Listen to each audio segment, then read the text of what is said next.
Mga kaibigan, magandang araw sa ating lahat for today's video mga kaibigan. Magluto tayo ng tinola mga kaibigan. Magluto tayo ng tinola.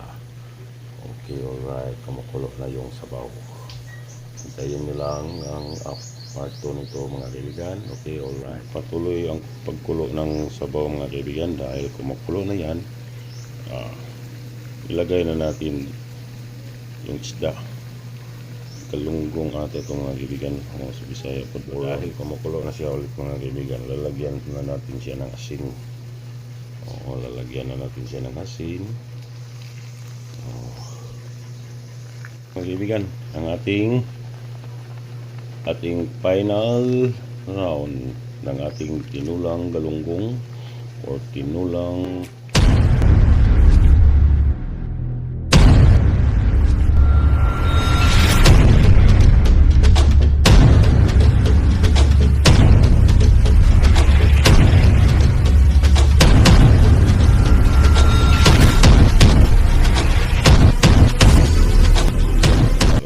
for today's video mga kaibigan. Magluto tayo ng tinola. Ito na yung ricatos natin, sibuyas bombay, kamatis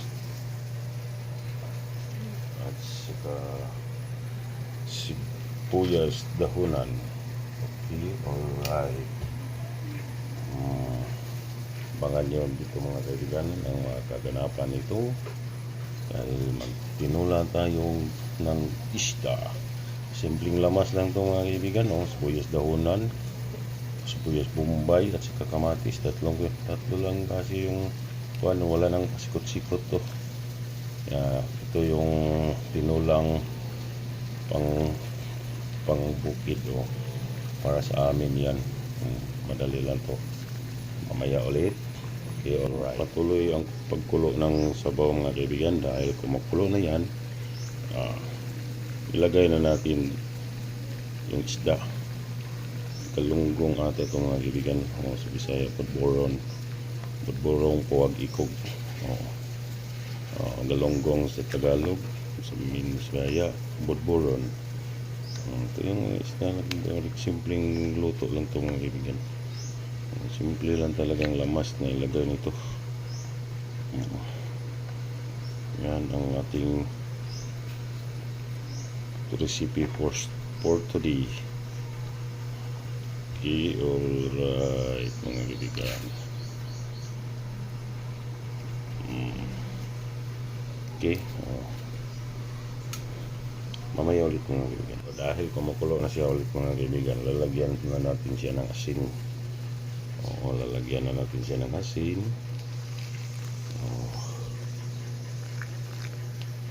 Lagyan na natin siya ng asin mga kaibigan.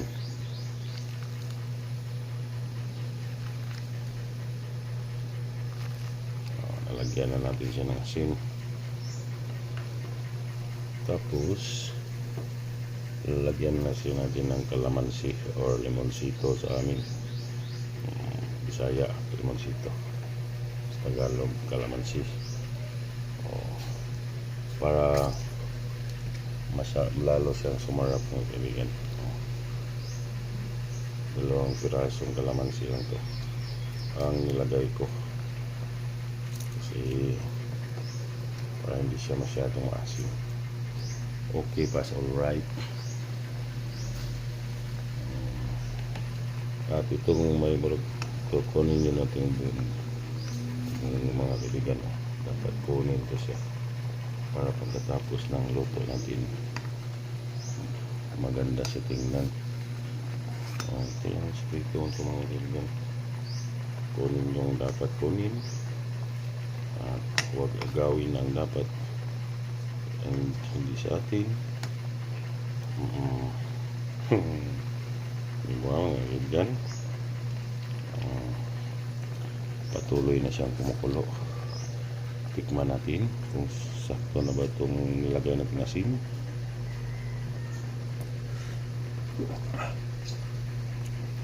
Medyo kulang pa siya ng konti ng nalibing asin, kaya lagyan natin siya ulit ng kaunting asin.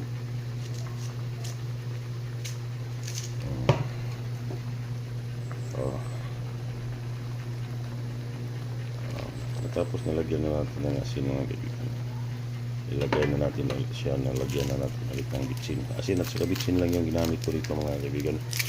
Kasi mas kontento ako sa asin at saka bitsin lang Hindi ako medyo magtanang iba-ibang may sarap-sarap pang ikan, pang rekatos na ibang itong mulagay para mas lagan dito. Fresh na fresh tong isda mga kaibigan. Bagong-bago tong isda na to. Kaya kunin muna natin ito.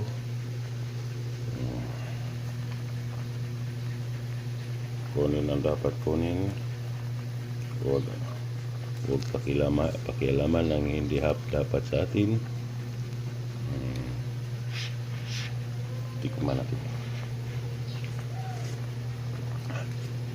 Sarap mga kaibigan. Medyo kulang kasi ng kaunting asin.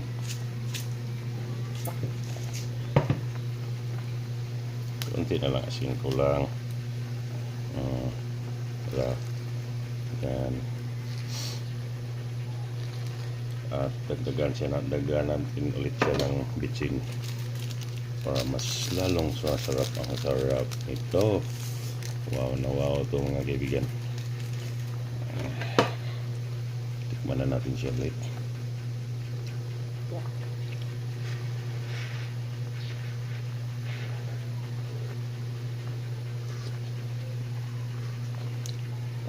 Saktong-sakto na mga kaibigan. Tama na to. Pakuluin lang natin siya ulit ng kaunti at babalik natin mamaya ulit. Okay, mga kaibigan, ang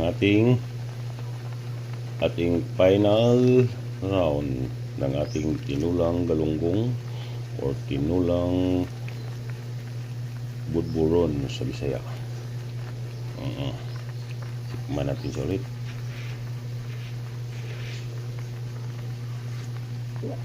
Sarap mga kaibigan, sobrang yummy. At siguro mga kaibigan, tatapusin ko na, tapos na yung niluto ko. Maraming salamat sa inyong lahat mga kaibigan sa patuloy inyong pagsuporta sa aking YouTube channel at saka FB profile, FB page ko. Maraming salamat mga kaibigan. God bless po sa ating lahat. Shout out sa inyong lahat. At mag-ingat kayo palagi. Shout out din sa mga kaibigan nating mga OFW. Mag-ingat kayo dyan. At hanggang dito na lang. Maraming salamat. Bye.